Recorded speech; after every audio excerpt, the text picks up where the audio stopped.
sekarang ini, Mas Dis, kalau orang mengatakan bahasa Inggris itu susah, itu Mas Dis mau bilang apa? Nah, bahasa Inggris itu nggak susah. Enggak susah ya? Cuman yang diperlukan itu adalah keinginan yang kuat. Cuman itu Hmm, aja. Keinginan yang kuat, ingin bisa, dan hmm, habis itu tekun. hmm.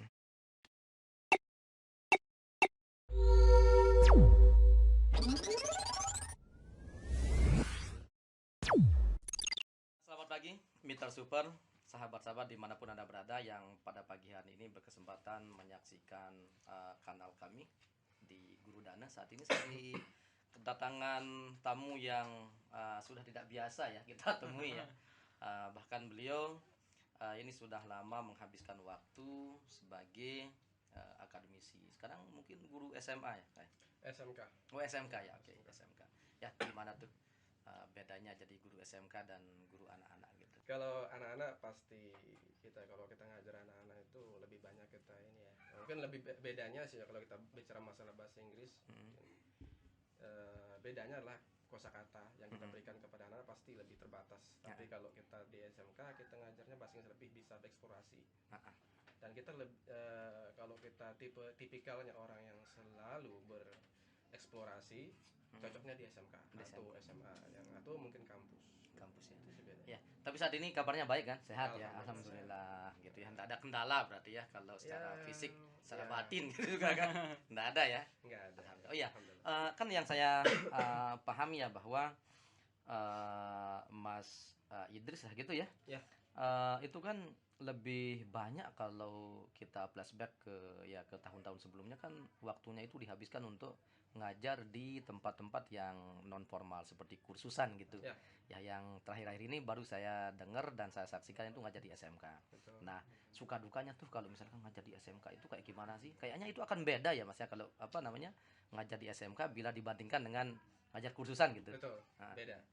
Bedanya itu adalah kalau di kursusan, anak-anak yang masuk belajar di kita itu mereka kita bilang relatif seragam, mungkin kita bilang 80% seragam. Mereka ingin semuanya ingin bisa, mm, eh, bisa berbahasa Inggris pasti gitu. Kemudian motivasi mereka kita bilang kalau sudah kursus itu sudah 80% ke atas. iya. Tapi kalau anak SMK tantangannya karena mereka itu mata pelajarannya banyak, Ah, ya jadi fokus mereka, dan tidak semuanya juga yang tertarik untuk belajar bahasa Inggris gitu. Jadi tantangannya adalah kalau kita di SMK, kita harus bisa meyakinkan anak ini bahwa bahasa Inggris itu penting buat mereka, dan kita harus bisa motivasi mereka untuk bisa tetap semangat belajar gitu.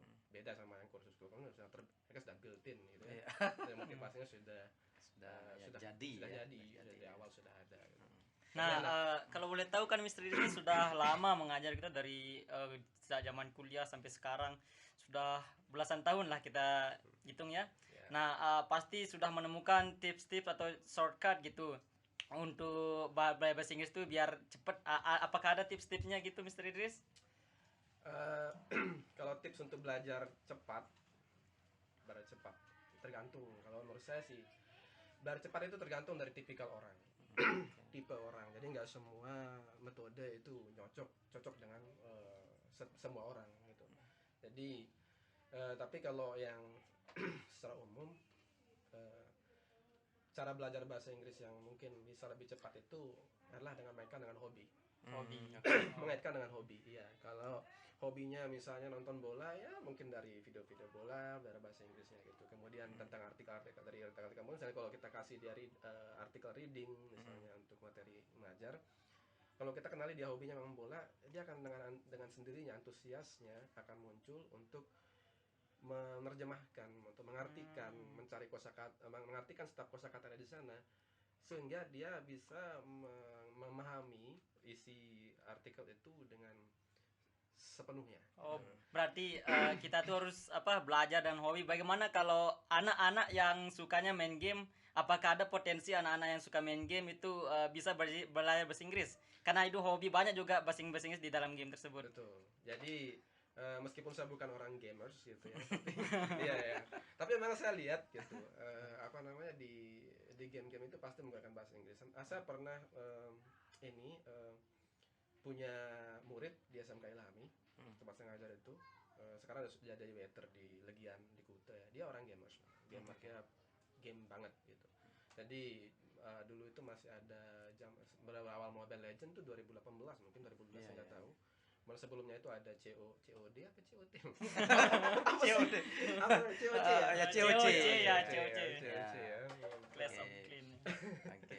Ya, nah dulu pernah pas dia lagi main game, kebetulan dia di samping saya, dia main game mana ini. Terus kebetulan partnernya main game ini orang mana saya nggak tahu, kan luar negeri, tuh pakai bahasa Inggris tuh, keren gitu bilang gitu. Nah kemudian pas dia pas dia makan, dia kebetulan lagi ini apa dipanggil makan malam. Dan kemudian dia nggak sempat minta izin gitu sama apa ngasih tahu lah teman-teman gamersnya yang di situ. Dia pergi gitu. Nah kemudian dia sempat nanya orang ini player apa mungkin disebut dia player 1, player 4 saya nggak tahu ingat ya pokoknya itu. Terus saya kasih tahu lah. Ya player 3 maybe sebentar tadi dulu kan. He's having dinner now. He's having dinner ya. Jadi itu. Jadi sekalian game itu bisa jadi salah satu Medium, platform ya. jadi tempat mereka untuk bisa mempraktikkan bahasa Inggrisnya. Jadi bukan hanya belajar gitu. Mereka mempraktikkan lebih bagusnya mungkin kita jadikan dia sebagai tempat atau wadah untuk praktik. Ya itu.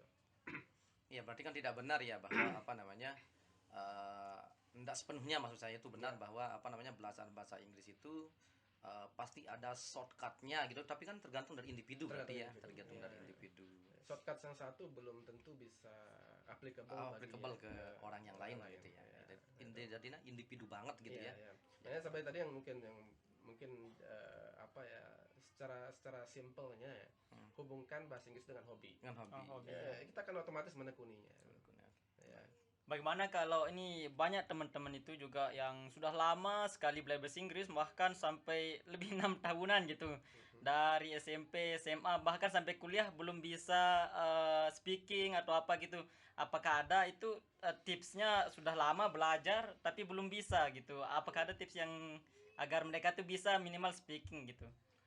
Kita tilik dulu dari mungkin problemnya ya, ada problem internal, ada problem eksternal. Yang mana dia identifikasi dulu, apakah dia problemnya memang internal dirinya yang malu. Nah, kalau dia memang tipikalnya pemalu, meskipun lingkungannya itu memang sudah di mana-mana orang pakai bahasa Inggris misalnya gitu ya, di sekitarannya dia, tapi dia memang pemalu anaknya gitu. Jadi memang itu kendala tersendiri. Jadi kalau itu dia harus untuk bisa speaking itu, kalau dia memang tipikal pemalu, dia harus melakukan pertama mungkin sebelum dia berbicara sama orang tuh dia harus melatih dirinya dulu berbicara sendiri ya. Mungkin dengan cara berbicara sebelum dia berbicara sama orang lain, dia harus persiapan dulu apa yang mau disampaikan ke orang itu ya. Kemudian dia harus lebih menantang dirinya. Sebelum dia bicara sama orang, untuk menimbulkan kepercayaan dirinya itu dia harus punya topik tertentu yang mau dibicarakan, dia harus persiapkan. Ya, itu. Oke. Kemudian kalau misalnya faktor eksternal, artinya dia mungkin punya motivasi, mungkin dia ingin dan dia memang ingin sekali untuk praktik bahasa Inggris, tapi di lingkungannya itu tidak ada yang berbicara bahasa Inggris. Itu juga termasuk jadi kendala dan itu bisa jadi faktor penyebab kenapa orang belum bisa speaking. Ya. Jadi kalau mau speaking bagus, misalnya kalau dari faktor eksternal tidak ada, jadi dia harus pertama mencoba dulu untuk mencari partner. Ya, partner meskipun hanya 1 atau 2 orang partner itu bisa dipakai. Yang penting nanti partner ini yang sudah didapatkan itu mereka harus punya perjanjian bahwa mereka akan terus menggunakan bahasa Inggris tiap hari dimanapun, everywhere, anytime gitu kan. Nah itu. Jadi contoh lah kita mungkin beberapa tempat titik di Indonesia gitu kan. Kenapa ada suatu titik itu berhasil sekali dalam mengajar orang-orang dalam bahasa Inggris untuk speaking, sementara di tempat lain agak sulit atau sangat sulit mungkin gitu. Karena memang tidak dibuatkan komunitas atau sebuah konsep pembelajaran, konsep yang bisa menstimulasi orang-orang untuk bisa berbicara bahasa setiap hari. Misalnya di suatu tempat, misalnya ke pondok ataupun di suatu desa di tempat lain di Indonesia ini, itu semua diatur supaya menggunakan bahasa Inggris dimanapun. Pedagangnya menggunakan bahasa Inggris, gurunya menggunakan bahasa Inggris, security satpamnya menggunakan bahasa Inggris, sebagainya. Semua orang di situ disetting supaya menggunakan bahasa Inggris. Nah, ini larinya ke bagaimana orang bisa memperoleh apa ya, acquire istilahnya itu, memperoleh bahasa Inggrisnya itu secara istilahnya kalau bahasa Inggris itu acquisition. Jadi bukan lewat learning, karena pembelajaran bahasa Pemerolehan itu lah ya. bahasa Inggris, ya, pemerolehan bahasa. Jadi bahasa Inggris pembelajaran bahasa itu diperoleh dari dua cara. Yang pertama lewat learning, misalnya formal learning, pembelajaran di kelas dengan ada guru, ada trainer gitu ya, instructor. Dan kemudian yang kedua lewat acquisition, misalnya pemerolehan bahasa. Kalau kita bahasa sederhananya memungut bahasa ya. Makanya kalau kita pakai metode acquisition, nah, atau memungut bahasa ini, maka yang mungkin ini ya, mungkin tapi memang kenyataannya memang yang lebih mudah daripada learning ya.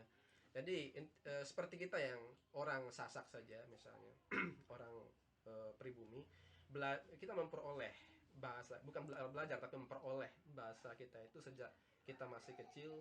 Ketika kita baru keluar lahirin gitu kan, kita belajar, kita pungut, kita nggak belajar lewat struktur bahasa Sasak itu bagaimana, yang mana subjek, yang mana verb, nggak ada gitu kan. Tapi kita memungutnya setiap hari.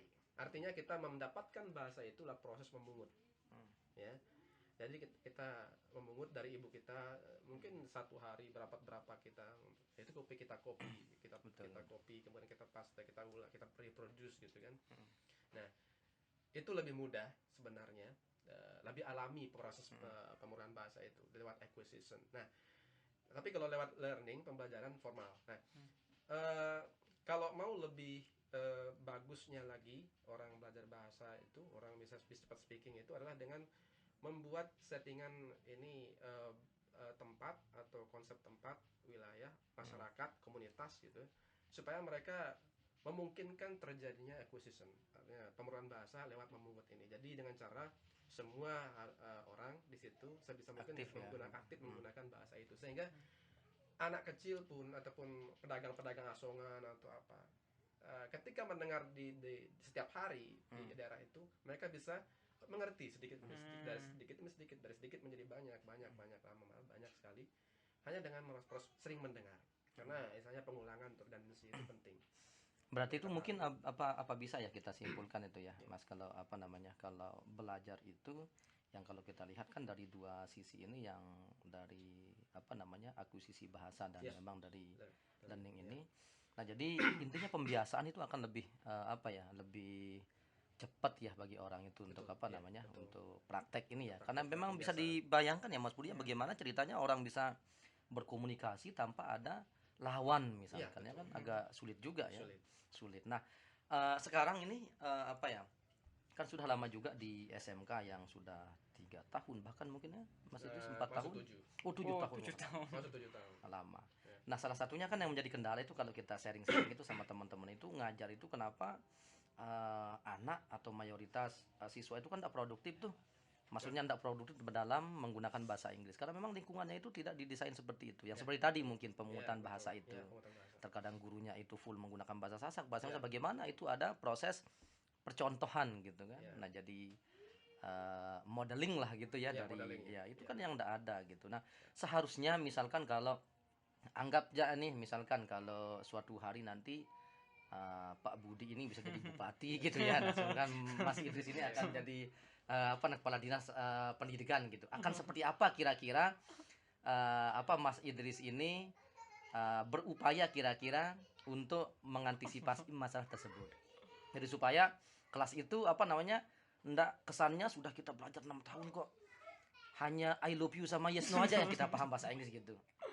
Jadi kira-kira langkah apa gitu? Apakah mungkin harus dibuatkan komunitas gitu, atau mungkin harus dipaksa gitu guru-gurunya itu dengan apa mengeluarkan kebijakan ya, itu suatu keharusan. Kalau kita ingin betul-betul serius untuk arah sana, pasti kita harus ya, pertama menghimbau kepada semua guru pasti. Kalau bisa, kalau kita punya otoritas ya, semua guru itu harus setidaknya menggunakan bahasa Inggris dasar. Nah, jadi itu berarti langkah awal kita adalah memberikan ya pelatihan-pelatihan kepada guru-guru kalau mau men-setting seperti itu, pelatihan kepada gurunya dan tokoh-tokoh ataupun tokoh ya apa namanya staf-staf sekolah semuanya untuk ikut belajar bahasa Inggris ya itu. Jadi dasar-dasar saja yang kesehariannya. Nanti jadi anak-anak ini minimal sudah bisa mendengarkan dari guru-guru mereka tentang apa yang harus dikatakan gitu. Mereka ada temannya. Jadi dilihat. Jadi kalau kita men-setting komunitas seperti itu ya memang harus guru semua guru harus terlibat, semua staf harus terlibat dan membantu ya. Membantu. Karena kalau kita yang jadi guru saja guru bahasa Inggris saja yang mau membuat program itu sementara tidak didukung oleh staf sekolah yang lain. Ya artinya sama saja. Jadi challenge saja gitu ya. Ya, jadi ketika sama kita mereka menggunakan bahasa Inggris, kemudian ketika mereka sama guru yang lain, mereka kembali ke bahasa Indonesia. Ya. Ya, syukur-syukur kalau mereka kembali ke bahasa bapaknya kan akan tambah ya. Oke, jadi ngomong-ngomong sejak kapan nih Mas Idris ini mulai senang bahasa Inggris? Dan apa itu? Dan apa kata pertama yang dihafal? Apa atau mungkin frase kalau kami kan mungkin ya sekedar I love you tuh iya, jadi kalau saya dulu ingatnya I love you itu menjadi frase pertama kayaknya yang kami hafal dulu. Dan yes no question. Kalau saya bukan I love you ya. Tapi saya mulai tertarik dengan bahasa Inggris itu kayak tadi saya bilang harus mengkaitkan lagi dengan angka awal tadi. Ternyata hobi yang menarik saya. Oke. Saya hobi nonton film. Oke. Nah, tapi kan genre apa ini film apa? Genre dulu pada zaman dulu tahun 90-an tuh film action. Oh, action. Ya. Oke. Kita belum tahu banyak dan kayaknya genre-genre terbaru yang zaman sekarang kan sudah banyak yang mulai orang sudah cerdas dalam memilih film ya. Jadi bukan hanya action. Kalau dulu kita memang masyarakat kita, teman-teman kita, sekitar kita itu senang film action dari Prima lah apa. Oh iya, jadi ada pembangun gitu ya. Nah, itu yang mungkin generasi apa namanya saat ini kan enggak paham gitu ya. Iya. Oke. Jadi dulu itu kebetulan Mas Lar Tancap. Iya benar. Nah, biasanya kan ada mereka setiap sore itu kalau ada film nanti malam itu mereka menyebarkan flyer ya. Ya, terus disiarkan gitu kan pakai ya, oke. Itu kita berebutan pas masih kecil masih berebutan untuk saya mendapatkan flyernya posternya itu kecil tuh yang hitam putih masih. Nah di sana saya misalnya film barat ya kan yang berkaitan dengan bahasa Inggris film barat ya. Saya lihat judulnya gitu.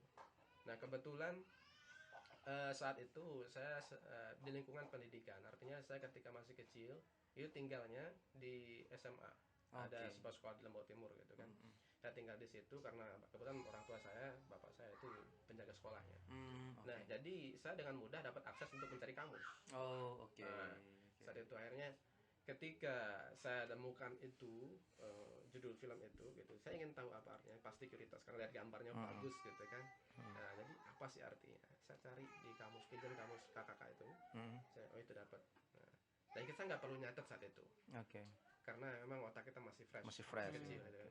Jadi itu artinya nanti malamnya nonton saya tahu apa arti film itu, judulnya udah tahu, jadi kita kita tinggal mengaitkan aja antar judul sama isi sedikit demi sedikit. Itu membuat saya jadi mengenal beberapa kata. Yang kata yang pertama saya ingat tuh hard target. Itu judul film barat, film Tandem ya, film Tandem judulnya hard target. Jadi saya saya tadi kamu tuh kata hard, keras itu saya dapatkan, kejam segala macam. Target sasaran, ini sasaran yang keras. Itu artikan pertama dulu kan sasaran keras. Kayaknya iya deh itu. Sasaran keras, sasaran kejam segala macam. Kita cocokkan lebih beda dicocokkan gitu. Ya itu. Dari sana kemudian mulainya saya kemudian tertarik dengan bahasa Inggris. Kebetulan kakak saya juga dulu ketika saya SD dia sudah SMA. Oh, oke. Jadi kakak saya ini kemudian mengajarkan saya sekedar hanya angka saja. Nama thank you. Bahkan kakak saya juga ngajarin saya cuman salah ucap saja, misalnya thank you very much, dia bacanya thank you very much. Thank you very much. Tapi thank you very much ya. Diajarin angka dari 1 sampai 100. Nah itu jadi cikal bakal kenapa saya kemudian performa saya di SMP pun mulai dilirik sama guru saya dulu gitu ya. Kalau saya bisa secepat itu menghitung dari 1 sampai 100 karena memang dari SD diajarin sama kakak saya, sering lomba-lomba sama kakak saya menghitung bahasa Inggris. Nah, karena dari sana aku memotivasi semakin setelah saya menonjol di bahasa Inggris pas kelas 1 SMP. Jadi saya nggak mau ke belakang lagi, artinya saya nggak mau mundur. Jadi ketika saya sudah mendapatkan posisi yang paling menonjol di bahasa Inggris, sampai seterusnya saya ingin menonjol. Ya, motivasi saya nggak mau dikalahkan gitu. Karena saya terus belajar. Terus ini dan terbentuk sampai saat ini ya. Kan pada zaman modern sekarang kan kita mudah akses bahasa Inggrisnya. Mau belajar speaking bisa lewat YouTube, Ya. bisa lewat banyak platform gitu. Tapi Ya. kalau zaman dulu apa sih tantangannya belajar bahasa Inggris? Zaman dulu zaman buku. Oh, buku. Semua serba buku. Jadi kalau kita tidak punya, tantangannya adalah motivasi membaca. Zaman dulu itu tantangannya adalah motivasi membaca. Ya, belum ada zaman internet, kita nggak ada YouTube, nggak ada sosmed, nggak ada segala macam. Zaman 90-an tuh zaman serba sederhana yang kita bisa lihat cuman TV, nonton TV, ya.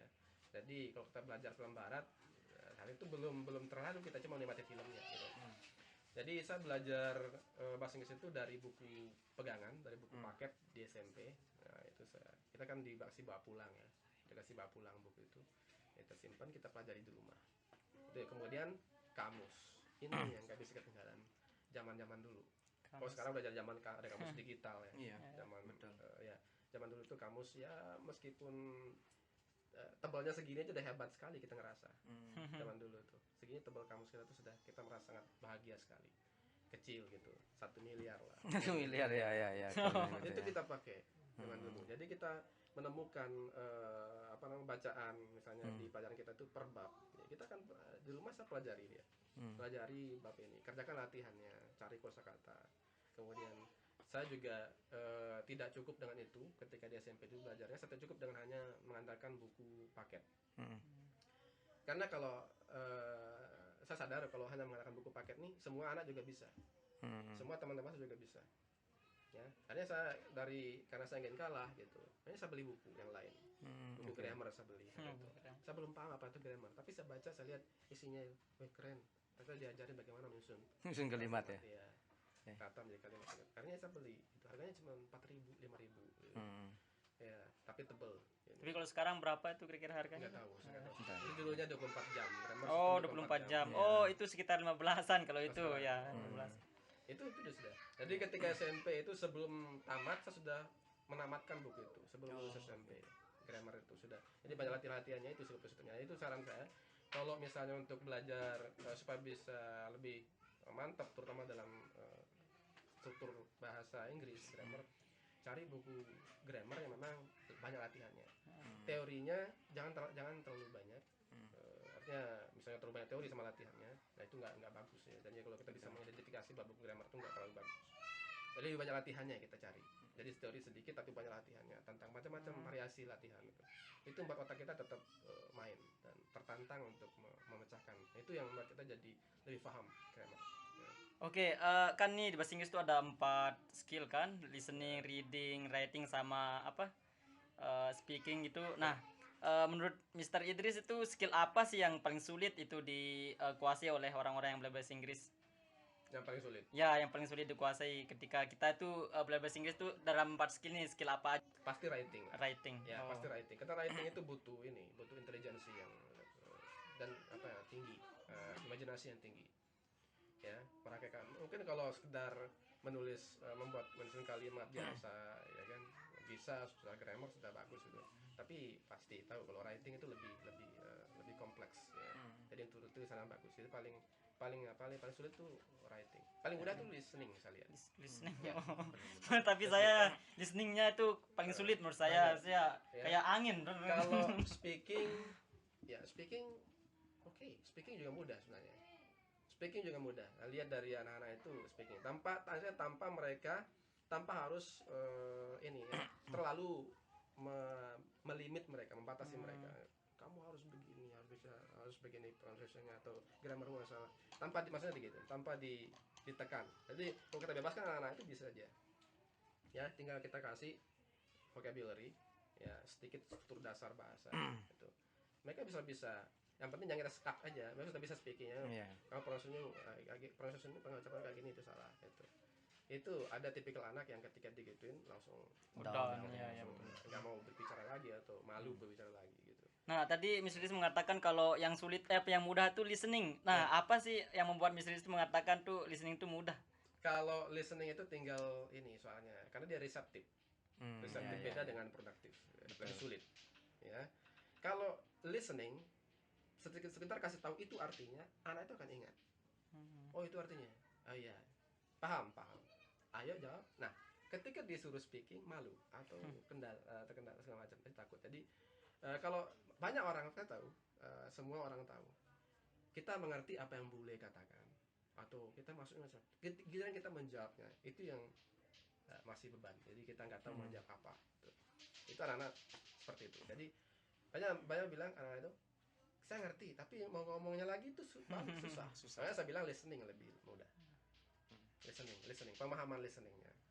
Ya, jadi anak itu lebih paham dari lebih cepat paham apa yang orang katakan daripada dia tahu caranya bagaimana cara dia memberikan feedback balik. Masih memiliki skill yang pasif Ya, gitu. pasif skill. Pasif skill. Ya, makanya saya bilang listening itu mudah. Lebih mudah. Ya, tapi jangan sih dulu kita bicara listening yang Yang apa namanya, kompleks, yang yang- kompleks, yang bulenya atau head speakernya berbicara cepat gitu, tidak. Tapi arti hal pertama yang anak itu miliki pertama adalah kemampuan listening sebenarnya. Listening. Mereka paham apa orang katakan, Hmm. tapi ketika ngomong-ngomong itu ya agak susah. Keras gitu. Ya, jadi bukan speaking, ya, tapi listeningnya lebih dulu. Gitu. Ya, Ya berarti kan ini seharusnya ya kalau kalau kita berbicara tentang tentang bahasa ini memang pembiasaan itu harus ditanamkan dari awal berarti Mas betul. Riz, ya. Ya, Ya kalau misalkan kalau pembiasaan itu tidak dilakukan kan bagaimana orang bisa praktek lebih tahan gitu ya. Karena kan yang membuat orang itu tahan terkadang itu untuk duduk berjam-jam ya karena seperti yang tadi itu karena kan ada kegemaran, kesukaan. kesukaan. Ya jadi fashionnya mungkin yang bisa. Ya. Oke. Kemudian kalau kalau kita ini beranjak lah misalkan ke kalau kita talikan misalkan bahasa ini dengan pariwisata sekarang. Nah, kan pariwisata itu lagi lagi naik daun ya. Bahkan itu yang orang yang tidak sekolah saja sekarang itu masih di situ orang berbicara pariwisata gitu. Ya. Nah, ada nggak sih korelasinya itu antara kemampuan berbahasa ini misalkan di dunia yang saat ini lagi naik daun gitu pariwisata gitu. Bukan ada, tapi justru dia yang berperan penting. Mm. Artinya skill komunikasi pasti. Ya, karena calon wisatawan mungkin bukan orang pariwisata mungkin, tapi kita lihat dari pengalaman gitu ya. Pastinya wisatawan itu ingin tahu lebih banyak. Sebenarnya mereka ingin ketertarikan tuh, potensi tertarik ke daerah itu pasti ada. Cuma mereka perlu informasi yang banyak, yang cukup tentang tersebut untuk mereka. Nah, ini diperlukan skill komunikasi. Nah, jadi dari segi promosi pariwisata pun dibutuhkan skill komunikasi bahasa asing. Belum kita ini masuk ke yang di ranah kerja ya, tempat kerja di mana juga situ dibutuhkan pasti. Jadi kalau sudah datang wisatawan, nah sekarang yang menyambutnya siapa? Dibutuhkan orang-orang yang bisa berbahasa Inggris ya. Jadi dari segi promosi, walaupun promosi wilayah itu pun sudah dibutuhkan skill komunikasi untuk meyakinkan mereka itu datang. Ya. Terus ketika mereka datang lagi harus ada orang-orang yang bisa menyambut mereka. Dan melayani mereka pasti dengan komunikasi yang bagus. Pernah enggak punya pengalaman misalkan ketika lagi berkomunikasi nih, lagi senang-senangnya misalkan membangun obrolan gitu. Ya. Nah, terus ada di satu sisi yang yang enggak paham gitu. Pernah enggak misalkan di momen itu misalkan. Ke pengalaman ini jadi yang saya tanya ini pengalaman. Ini dari segi bahasa serumah atau bahasa Inggris? Bahasa Inggrisnya. Bahasa Inggris. Oh ya. Kalau bahasa Sasak kan mungkin kecuali orang gedok mungkin apa. Okay. Ini kan pengalaman kali ya, misalnya mungkin bisa jadi ini akan kita refer ya, misalkan ke masa SMP atau SMA gitu yang awal-awal belajar gitu. Ya. Nah, kalau sekarang kan enggak lah ya. Nah, jadi dulu itu bagaimana? Pernah ada momen ketika itu? Saya mau ngomong bahasa Inggris, terus kemudian orang nggak ngerti apa yang saya katakan. Dan mungkin sebaliknya. Nah, dan kadang orang juga yang enggak paham gitu. Pernah momen ada ketika kita mengatakan itu kayaknya di Malaysia.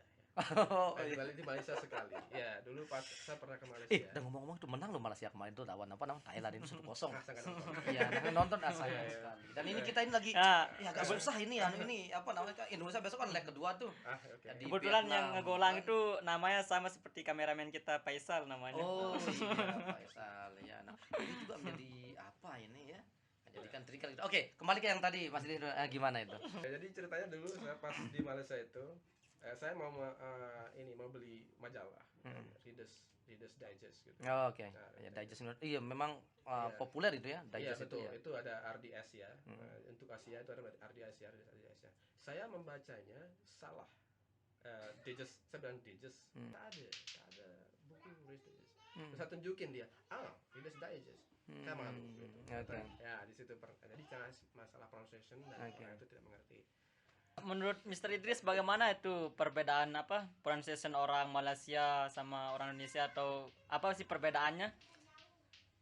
Sebenarnya kalau dari dari segi kelancaran mungkin kalau lancar karena mereka memang menggunakan bahasa Inggris sebagai bahasa kedua di Bahasa sana, kedua, ya, betul. second language dengan bahasa kelancaran pasti karena mereka everyday ya, they get used to English setiap hari dia exposed to English, mereka terekspos dengan bahasa Inggris setiap hari. Di mana di KTM, KTM itu kayak kereta api ya, itu mereka menggunakan bahasa Inggris. Orang India pakai bahasa, orang Cina pakai bahasa Inggris, orang Melayu atau Inggris yang kita dengar gitu. Nah, jadi itu jadi mereka lancar, kalau mungkin lebih lancar mereka kalau dari bahasa Cina. Tapi kalau pronunciation Indonesia. Saya lebih suka Indonesia ya. Tapi tetap aja kalau masalah saya nggak punya preferensi yang yang kadang saya suka juga sih aksen tertentu. Aksen tentu ya. Nah, Berarti kayak India gitu ya. Iya, India Cina, mungkin. itu. Ya, senang aja dengarnya gitu. Nah, Miss Idris kan pernah ke Malaysia, pernah ke negara luar lah gitu. Cuma saja. Ya Malaysia ya. Kalau di masa depan apakah ada niatan Miss Idris ke negara yang lain yang native English speaker gitu, misalnya kayak Inggris, Australia, atau adakah mimpi ke luar negeri gitu? Iya, ada. Kalau masalah keinginan sih ada. Cuman sekarang tinggal kita ada waktu untuk ke arah sana atau tidak gitu. Jadi kebetulan saya fokusnya cuma mengajar. Jadi kalau untuk yang ke arah sana, apalagi zaman sekarang, kayaknya kita nggak perlu ke sana deh. Nggak perlu ke sana. Karena sudah banyak sekali sekarang aplikasi di mana kita bisa langsung chat atau video call atau apa dengan orang-orang native speaker. Betul. Ya, itu. Ya, Jadi jadi kayak memang- nggak ngerasa urgensinya terlalu nggak kayak dulu gitu. Kalau dulu harus ke luar negeri nih gitu. Ya. Atau segala macam. Sekarang tidak.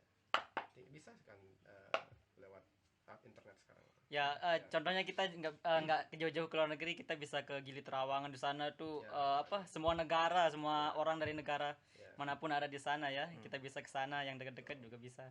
Ya. Malahan yang di dekat meja kita juga bisa. Nanti tinggal Oh iya. Terus aja. Ya, apa namanya itu aplikasi saya lupa kayak Ome TV ya. BTP ya. Bisa. Sekarang ini Mas Idris kalau orang mengatakan bahasa Inggris itu susah, itu Mas Idris mau bilang apa? Nah, bahasa Inggris itu nggak susah. Enggak susah. Cuman yang diperlukan itu adalah keinginan yang kuat, cuman itu aja. Keinginan yang kuat, ingin bisa dan habis itu tekun. Ada juga tuh yang mengatakan bahwa memang saya itu terakhir bukan untuk berbahasa Inggris sih. Nah, jadi itu yang menjadi beban saya. Nah, kalau misalkan model seperti itu mau Mas Idris itu nanggapinnya kayak Saya nggak gimana? terakhir untuk memakai bahasa Inggris. Iya, saya memang terakhir itu kayaknya enggak bisa sih bahasa Inggris kayak gitu. Jadi mau nanggapin apa? Kalau misalkan dari sisi akademisi ya, maksudnya itu jadi kalau Mas Idris ini tetap saya misalkan fungsikan hari ini sebagai guru misalkan. Mudah aja. Tinggal kemana arah sekolah itu mengarahkan siswa. Oke. Ya, atau kalau SMK, saya bicara SMK ya. Kalau sekolah itu mengarahkan siswanya dan kayak mempromosikan atau mengembangkan suatu misalnya training ke tempat yang membutuhkan bahasa Inggris. Anak-anak itu dia mau benci bahasa Inggris, suka bahasa Inggris, mau tidak mau. Iya. Mereka akan memotivasi diri mereka, menggerakkan. Apalagi melihat teman mereka misalnya seperti ini, mereka sudah jauh training kemana gitu, kemudian melihat prestasi mereka bagaimana, pengakuan luar mereka bagaimana, mereka punya teman dari luar negeri, mereka dikasih luar negeri segala macam, apa sih dikasih tips segala macam. Anak-anak itu langsung. Saya masih ini ya ingat dulu ya. Ketika sebelum zaman COVID-19 itu pariwisata masih sangat maju di wilayah Hili situ kan. Dan di situ anak-anak ini tidak terlalu banyak kita terlalu force untuk bersemangat berbahasa Inggris. Mereka dengan sendirinya, malah kita bilang mungkin sebelum COVID itu sekitaran, kalau di sekolah saya itu 50-50 60-40 lah. Oke.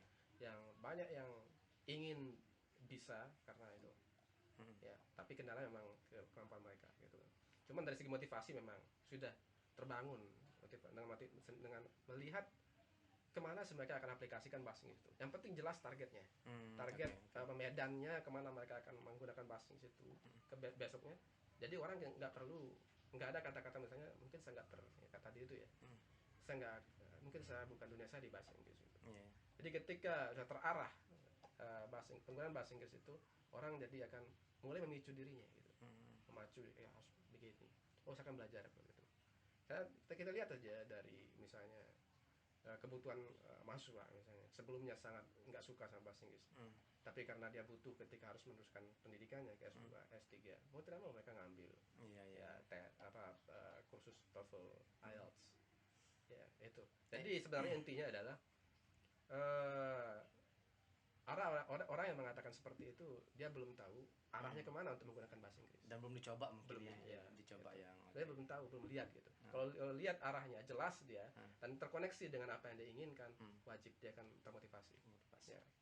Ya intinya memang bisa itu karena biasa ya sebenarnya ya. Jadi orang itu kan banyak menggunakan excuses gitu kan ya, karena ya belum coba saja sih intinya. Belum. Kalau dinikmati itu kan ya akan enak lah gitu Ya, kira-kira ya. Oke. Ya mungkin Mas Idris, kita sudah berada di penghujung podcast ya. Ya tetapi apa yang saya mau sampaikan bahwa memang bahasa itu memang perlu ya. Ya untuk bahasa Inggris apalagi dengan tren pariwisata yang saat ini tuh lagi boomingnya gitu ya. Kemudian untuk menutup perbincangan kita itu mungkin ada kata-kata motivasi mungkin atau kalimat yang yang harus disampaikan ke para pendengar pada kesempatan pagi hari ini. Tentunya itu yang berkaitan dengan belajar bahasa.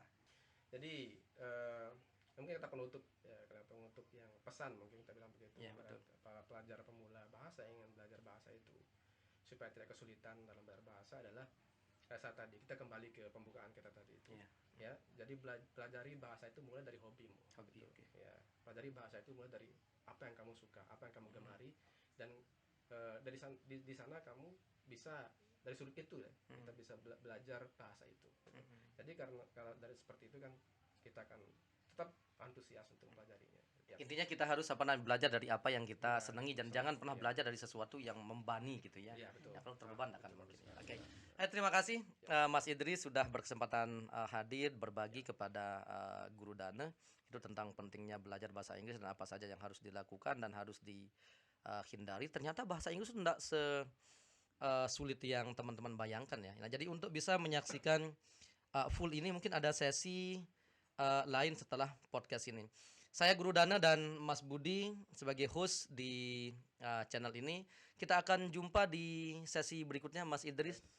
Sampai jumpa.